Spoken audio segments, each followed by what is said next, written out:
ಎಲ್ರಿಗೂ ನಮಸ್ಕಾರ. ನಾವು 5ನೇ ತಾರೀಕು ನಮ್ಮ ಇಡೀ KGF ಕ್ಷೇತ್ರದಿಂದ ಧರಣಿ ಮಾಡಬೇಕು ಅಂತ. ಯಾಕಂದ್ರೆ ಕಾಂಗ್ರೆಸ್ ಸರ್ಕಾರ ಮಾಡಿರುವಂತಹ ದುರಾಡಳಿತ, ಈಗ ನಡೀತಾ ಇರುವಂತಹ ಅವ್ಯವಹಾರಗಳು ಅದೆಲ್ಲ ಖಂಡಿಸಿ ಈ ಮೊನ್ನೆ ಈಗ ಪೆನ್ಷನ್ ಅಲ್ಲಿ ಸುಮಾರು 14,000 ಅಷ್ಟು ಕಟ್ ಮಾಡಿದ್ದಾರೆ. ಅದನ್ನ ರೇಷನ್ ಕಾರ್ಡ್ಗಳಲ್ಲಿ 4,000 ಅಷ್ಟು ಕಡಿತ ಆಗಿದೆ. ಇವೆಲ್ಲವನ್ನೂ ನಾವು ಈ ಭೂ ಹಗರಣ ಆಗ್ತಾ ಇದೆ. ಅದು ಅಲ್ಲದೆ APMCದು ನಮ್ಮ ಈ ಕ್ಷೇತ್ರದ ವಿಕೋಟ ಹತ್ರ ಇರುವಂತಹ ಕದ್ರಿಗಾನಿ ಕುಪ್ಪ ಸರ್ವೆ ನಂಬರ್ ಅಲ್ಲಿ ಮೊನ್ನೆ ಹೇಳ್ತಾ ಇದ್ರು ಒಬ್ಬ ನಮ್ಮ ಮಿತ್ರರು, ಈ ತರ ನಾವು APMC ಮಾಡ್ತಾ ಇದ್ರೆ ನಮ್ಮ ಇವು ಮಾಜಿ ಶಾಸಕರು ಬಂದು ನಮಗೆ ತೊಂದರೆ ಮಾಡ್ತಾ ಇದ್ದಾರೆ ಅಂತ. ಅದು ಆ APMC ಅಲ್ಲಿ ಬೇಕಾದಷ್ಟು ಗ್ರಾನೈಟ್ ಎಲ್ಲ ತರ ಸಿಕ್ಕಿತ್ತು. ಅದೆಲ್ಲಾನು ಆವಾಗ ಅಕ್ರಮ್ ಪಾಷಾ ಅಂತ ಯಾರು ನಮ್ಮ DC ಇದ್ರು ಅವರು ಅದ್ರ ಜೊತೆನಲ್ಲಿ ಇನ್ನ ಅವರ ಇಬ್ಬರು ದೊಡ್ಡ ವ್ಯಕ್ತಿಗಳೆಲ್ಲ ಸೇರಿ ಅದನ್ನ ಚೆನ್ನೈಗೆಲ್ಲ ಕಳಿಸ್ತಾ ಇದ್ರು. ಅದನ್ನ ಹೋಗಿ ನಾವೆಲ್ಲ ಹೋಗಿ ಗಲಾಟೆ ಮಾಡಿ ಆ ಕ್ಷೇತ್ರದೆಲ್ಲ ಕೂಡ ನಿಲ್ಸಿದೀವಿ. 4-5 ಟ್ರಿಪ್ ಎಲ್ಲ ಹೋಗಿ ನಿಲ್ಸಿದೀವಿ. ಅವ್ರ ಮನೆ ಏನ್ ಹೇಳಿದ್ರು, ಏನು ಸಿಕ್ಕಿಲ್ಲ, ಇರೋ ಕಲ್ಲುಗಳೆಲ್ಲ ಹಾಕ್ಬಿಟ್ಟು ನಾವು ಮಣ್ಣು ಮುಚ್ಚಿಬಿಟ್ಟಿದೀವಿ, ಅಲ್ಲೆಲ್ಲ ಬರೀ ಕಲ್ಲುಗಳು ಸಿಗ್ತಾ ಇದೆ, ಯಾವ ಗ್ರಾನೈಟ್ ಸಿಕ್ಕಿಲ್ಲ ಅಂದ್ರು. ಅದೆಲ್ಲ ಕೂಡ ನಾವು ಅದ್ರ ಬಗ್ಗೆ ಕೂಡ ತಾಲೂಕ್ ಕಚೇರಿಗೆ ಹೋಗಿ ನಾವು ಅಲ್ಲಿ ಕೂಡ ಪ್ರತಿಭಟನೆ ಮಾಡಿ ಅವ್ರಿಗೆಲ್ಲ ತಿಳಿಸಿದ್ವಿ, ಈ ತರ ನಡೀತಾ ಇದೆ. ಗ್ರಾನೈಟ್ ಅದು ಏನಿದೆ ಏನು ಅಂತ ಕೂಡ ನಾವು ಜಿಯೋಲಾಜಿಸ್ಟ್ ಅವರಿಂದ ತಂದು ಅದನ್ನೆಲ್ಲಾನು ನಾವು ಪರಿಶೀಲನೆಗೆಲ್ಲ ಕೊಟ್ಟಿದ್ವು. ಈಗ ಏನಂದ್ರೆ ಇರೋದೆಲ್ಲ ಹೋದ್ಮೇಲೆ ಮತ್ತೆ ಏನ್ ಸಿಗತ್ತೆ? ಇರೋದನ್ನ ಇರೋವಾಗ ಅದನ್ನ ತಡಿದೆ ಆಮೇಲೆ ಹೋದ್ರೆ ಏನ್ ಸಿಗತ್ತೆ? ಏನು ಸಿಗಲ್ಲ. ಆ ತರ ಹಗರಣ ಮಾಡ್ತಿರೋದು ಅವರು.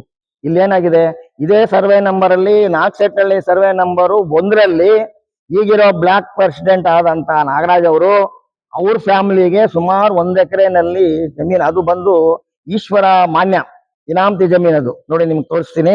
ಇನಾಮತಿ ಜಮೀನು ಸರ್ವೆ ನಂಬರ್ 1. ಅದರಲ್ಲಿ ಹೆಚ್ಚು ಕಡಿಮೆ ಅವ್ರ ಫ್ಯಾಮಿಲಿ ಎಷ್ಟಿದಾರೋ, ಅವ್ರ ತಮ್ಮಂದ್ರು ಬಾಮಂದ್ರು ಅವ್ರಿಗೆ ಇವರಿಗೆಲ್ಲಾನು ಬೇಕಾದಷ್ಟು ಎಷ್ಟು ಸುಮಾರಾಗಿ 1 ಎಕರೆನಲ್ಲಿ ಮನೆಗಳು ಕಟ್ಕೊಂಡಿದ್ದಾರೆ. ಈಗ ಅದನ್ನ ನಾವು ಈಗ DC ಗೆ ಆಲ್ರೆಡಿ ನಾವು ಈಗ ಕೊಡ್ತಾ ಇದ್ದೀವಿ. ತಹಸೀಲ್ದಾರ್ಗೆ ಇದನ್ನ ಎನ್ಕ್ವೈರಿ ಮಾಡಕ್ ನಾವು ಕೊಡ್ತಾ ಇದ್ದೀವಿ. ಆ ತರ ಮಾಡ್ತಾ ಇರೋದು ಅವರು. ಇನ್ನೊಬ್ಬರ ಮೇಲೆ ಅವ್ರು ಹಂಗ್ ಮಾಡಿದಾರೆ ಹಿಂಗ್ ಮಾಡಿದಾರೆ ಆ ಮಾಡಿ ಅಂತ ಹೇಳಿದ್ರೆ, ಈಗ ಇರೋದನ್ನ ಏನಾದ್ರೂ ಕರೆಕ್ಟ್ ಆಗಿ ಏನೋ ನಿಜವಾಗಿದ್ರೆ ಅದು ಯಾರಾದ್ರೂ ಆಗ್ಲಿ, ನಾನು ಮೊನ್ನೆ ಕೂಡ ಹೇಳಿದೆ, ಅವ್ರು ಶಾಸಕರೇ ಆಗ್ಲಿ ಮಾಜಿ ಶಾಸಕರಾಗ್ಲಿ ಯಾರಾಗ್ಲಿ ತಪ್ಪು ಮಾಡಿದ್ರೆ ತಪ್ಪು ಯಾರಾದ್ರೂ ಇಲ್ಲ ಸರ್ಕಾರ ತಗೋಬಹುದು. ಅದ್ರ ಬಗ್ಗೆ ಯಾರೂನು ಇಲ್ಲಿ ಇದೇಳಿಲ್ಲ. ಯಾಕಂದ್ರೆ ಈಗ ಅವ್ರು ಮಾಡೋದ್ರಲ್ಲಿ ಯಾವ್ದೆಲ್ಲ ಮುಚ್ಚಿಟ್ಕೊಳ್ಳೋದು. ಇದು ಯಾಕೆ ಹೇಳ್ಬಾರ್ದಾಗಿತ್ತು? ಈ ತರ ನಾವು ರೇಷನ್ ಕಾರ್ಡ್ ಇಷ್ಟು ಕಟ್ ಮಾಡಿದೀವಿ, ಇಷ್ಟು ಪ್ರಾಬ್ಲಮ್ ಆಗಿದೆ, ಜನಕ್ಕೆ ಬಂದು ಹೇಳ್ಬೋದಾಗಿತ್ತಲ್ಲ, ಈ ತರ ಆಗಿದೆ, ಇಲ್ಲ ನಾವು ಸರಿ ಮಾಡ್ಕೊಡ್ತೀವಿ ಅಂತ ಹೇಳ್ಬೋದಾಗಿತ್ತು. ಅವ್ರ ಶಾಸಕರು ಬಂದು ಹೇಳ್ಬೋದಾಗಿತ್ತು, ಇಲ್ಲ ಅವರ ಇವರೆಲ್ಲ ಬಂದು ಹೇಳ್ಬೋದಾಗಿತ್ತು. ಯಾರು ಹೇಳಿಲ್ವಲ್ಲ. ಅದಿಲ್ಲ. ಈಗ ನೀವೇ ಇದ್ಕೊಂಡು ನೀವು ಇಷ್ಟೆಲ್ಲ ಬ್ಲಾಕ್ ಪ್ರೆಸಿಡೆಂಟ್ ಆಗಿ ನೀವು ಇದ್ಕೊಂಡು ನೀವು ಹೋಗಿ ನಿಮ್ ಸ್ವಂತವ್ರಿಗೆ ನೀವು ಮನೆಗಳು ಕಟ್ಕೊಂಡು ನೀವು ಇದ್ದೀರಲ್ಲ, ಅದು ಯಾವ್ದು ದೇವಸ್ಥಾನ ಮಿನಾಮತಿ ಸರ್ವೆ ನಂಬರ್ 1. ಬೇಕಾದ್ರೆ ನೀವು ನೋಡ್ಬೋದು. ಈಗ ದಿಶಾಂಕಲ್ ಹೋದ್ರೆ ನಿಮ್ಗೆ ಗೊತ್ತಾಗತ್ತೆ ಎಷ್ಟೋಗಿದೆ ಅಂತ. 2 ಎಕರೆ 31 ಗುಂಟೆಯಲ್ಲಿ ಅಷ್ಟೆಲ್ಲ ನೀವು ಮಾಡಿದ್ರೆ ಎಲ್ಲ ಸರಿ ಇರುತ್ತೆ. ಬೇರೆಯವ್ರು ಏನಾದ್ರು ಅದು ಸರಿ ಇಲ್ದವ್ರೆ ಕೂಡ ಕರೆಕ್ಟ್ ಆಗಿ ಮಾಡಿದ್ರೆ ಕೂಡ ಅದನ್ನ ತೆಗೆದು ಹಗರಣಕ್ಕೆ ಹಾಕೋದಾ? ಈಗ 525 ಎಕರೆ ಅಂದ್ರು, ಎಲ್ಲಿ ಬಂತು 525 ಎಕರೆ? ಯಾರು ಮಾಡಿದ್ರು? ಅವ್ರೇನ ಮಾಡ್ಕೊಂಡಿದ್ರ? ರಾಮಕ್ಕ ಅವರ ಸಹಿಯನ್ನ ಅವರೇ ಅಧಿಕಾರಿಗಳು ಮಾಡಿ 15 ಜನ ಅಧಿಕಾರಿಗಳೀಗ ಸಸ್ಪೆಂಡ್ ಆಗಿದ್ದಾರೆ. ನಿಮಗ್ ಗೊತ್ತಲ್ಲ ಏನಾಗಿದೆ ಏನು ಅಂತ. ಈ ತರ ಎಲ್ಲ ಮಾಡ್ತಾ ಇರೋ ವಿಚಾರದಲ್ಲಿ ಇನ್ನೊಬ್ಬರ ಮೇಲೆ ಸುಮ್ನೆ ಯಾವ್ದೋ ಒಂದು, ಈಗ ನಾವು ಬರ್ಬೇಕು ಪ್ರೆಸ್ ಹತ್ರ ಏನೋ ಒಂದು ಹೇಳ್ಬಿಡ್ಬೇಕು, ನಿಮ್ ಹತ್ರ ಹೇಳ್ಬಿಟ್ರೆ ಏನೋ ಆಯ್ತು ಏನೋ ಒಂದು ಹೇಳ್ಬೇಡ ಅನ್ನೋ ಉದ್ದೇಶ. ಇದು ನಾವು ಆತರ ಮಾಡಕ್ ಹೋಗಲ್ಲ.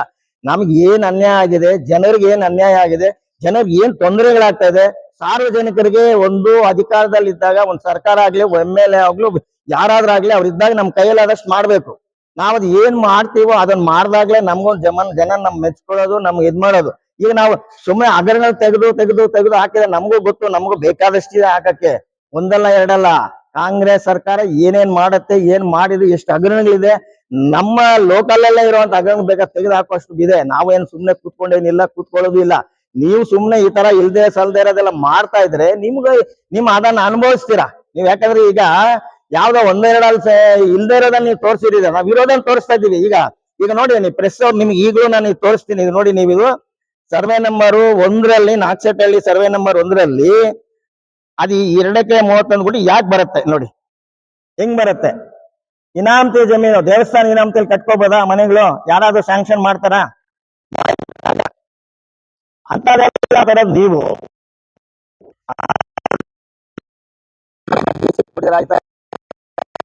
ಇದು ಗೊತ್ತಾಗ್ಬೇಕು, ಅಷ್ಟೆಲ್ಲ ಅಧಿಕಾರಿಗಳಿಗೂ ಗೊತ್ತಾಗ್ಬೇಕು ಯಾರು ಮಾಡಿರೋದು.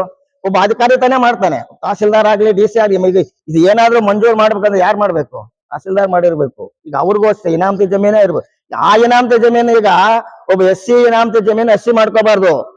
ಅದೇ ಈಗ ಇದು ಜನರಲ್ ಇನಾಮತಿ ನೀವ್ ಹೆಂಗ್ ಮಾಡ್ಕೊಳ್ತೀರಾ? ಮಾಡ್ಕೊಳಕ್ ಅಧಿಕಾರ ಇದೆಯಾ?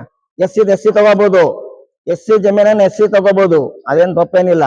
ಅದೇ ಇಲ್ದೆ SC ಜಮೀನನ್ನ ಜನರಲ್ ತಗೋಬಾರ್ದು. ಕಾನೂನೆಲ್ಲ ಇರೋದು ಆ ರೀತಿ. ಅಂತದೆಲ್ಲ ಇದೆ, ಅವೆಲ್ಲ ಏನು ಯೋಚನೆ ಮಾಡ್ಲಿಲ್ಲ ನೀವು. ಏನೋ ಇತ್ತು ನಮ್ಮ ಹತ್ರ ಏನೋ ಹೇಳ್ಬೇಕು ಅಂತ ಹೇಳ್ಬಿಟ್ರು. ಇದಕ್ಕೇನು ಏನು ಈಗ ಈ ಅಧ್ಯಕ್ಷರು ಏನಂತ ಆನ್ಸರ್ ಕೊಡ್ತಾರೆ? ಕೊಳ್ಳಿ, ಏನು ನಾವೇನ್ ಮಾಡಿದೀವಿ, ಯಾಕೆ ನಾವು ಮನೆ ಕಟ್ಕೊಂಡಿಲ್ಲ, ಅದು ಇನಾಮತಿ ಹೌದಾ ಅಲ್ವಾ ಅಂತ. ದೇವಸ್ಥಾನ ಇನಾಮತಿನಲ್ಲಿ ದೇವಸ್ಥಾನ ಕೊಡ್ಬೇಕು. ಅದು ಎಷ್ಟಾದ್ರೂ ಇರ್ಲಿ, 1 ಎಕರೆ ಇರ್ಲಿ, 2 ಎಕರೆ ಇರ್ಲಿ, 10 ಎಕರೆ ಇರ್ಲಿ. ಈಗಿರೋ ಕಾನೂನು ಪ್ರಕಾರ ದೇವಸ್ಥಾನ ಹೆಸರಿದೆ, ದೇವಸ್ಥಾನದ್ದೇ. ದೇವಸ್ಥಾನದ ಹೆಸರು ಬಿಟ್ಟು ಬೇರೆ ನಿಮಗ್ ಮಂಜೂರಾಗಿದೆ, ನಿಮಗೇನಾದ್ರೂ ಮಂಜೂರಾಗಿ ನಿಮ್ಮ ಪಾಣಿನಲ್ಲಿ ನಿಮ್ಮ ಹೆಸರು ಬಂದ್ರೆ ನೀವು ಕಟ್ಕೋಬಹುದು. ಈಗ ಅರ್ಚಕರಿಗೆ ಏನ್ ಮಾಡ್ತಾರೆ ಅಂದ್ರೆ ದೇವಸ್ಥಾನ ಇನಾಮತಿ ಅಂತ ಫಸ್ಟ್ ಬೃಹತ್ವಾಗಿ ನಾವು, ಯಾಕಂದ್ರೆ ಇಡೀ ಕ್ಷೇತ್ರದಿಂದ ಹೆಚ್ಚಿನ ಸಂಖ್ಯೆಯಲ್ಲಿ ಬಂದು ಸುರಾಜಮಲ್ ಸರ್ಕಲ್ ಇಂದ ನಮ್ಮ ತಾಲೂಕ್ ಆಫೀಸ್ಗೆ ಮುತ್ತಿಗೆ ಹಾಕಿ ಅವ್ರಿಗೆ ನಮ್ಗೆ ಇಲ್ಲಿ ನಡೆದಿರೋ ಅನ್ಯಾಯಗಳೆಲ್ಲ ಅವ್ರಿಗೆ ಅಧಿಕಾರಿಗಳಿಗೆ ತಿಳಿಸಿ ಅದನ್ನ ಸರಿ ಮಾಡ್ತಾರ ಇಲ್ವಾ ಅಂತ ನೋಡಿ. ಇಲ್ಲ ಅಂದ್ರೆ ಮತ್ತೆ ನಾವು DC ಆಫೀಸ್ಗೆ ಹೋಗ್ತೀವಿ. ಮತ್ತೆ ಅಲ್ಲಿನೂ ನಮ್ಗೆ ನ್ಯಾಯ ಸಿಗ್ಲಿಲ್ಲ ಅಂದ್ರೆ ನಾವು ವಿಧಾನಸೌಧಕ್ಕೆ ಹೋಗಿ ಅಲ್ಲಿ ಏನ್ ಮಾಡ್ಬೇಕು ಅಂತ ಏನು ಅಂತ ನಾವೆಲ್ಲಾನು ಒಂದು ರೂಟ್ ಮ್ಯಾಪ್ ಇದೆ ನಮ್ಮ ಹತ್ರ, ಆ ತರ ಮಾಡ್ತೀವಿ. ಯಾಕಂದ್ರೆ ಅದೆಲ್ಲಾನು ಮಾಡದೇ ಇದ್ರೆ ಇವ್ರು ಎಚ್ಚೆತ್ಕೊಳ್ಳಲ್ಲ, ಇವರಿಂದ ಅನ್ಯಾಯ ನಡೀತಾನೆ ಇದೆ. ನಾವು ಕೂಡ 3 ವರ್ಷ ಸುಮ್ನೆ ಯಾಕಿದ್ದೀವಿ ಅಂದ್ರೆ ಮಾಡೋರ್ಗೆ ಏನಂತ ಮೊನ್ನೆ ಕೂಡ ಅಂದ್ಬಿಟ್ರು, ನಾವು APMC ಮಾಡ್ತಾ ಇದ್ದೆ ನಮ್ಗೆ ಅಡ್ಡ ಬಂದ್ರು. ನಮ್ಮೆಲ್ಲರ ಮಾಧ್ಯಮದ ಪರವಾಗಿ ನಾನು ಹೇಳ್ತೀನಿ ಅವ್ರಿಗೆ.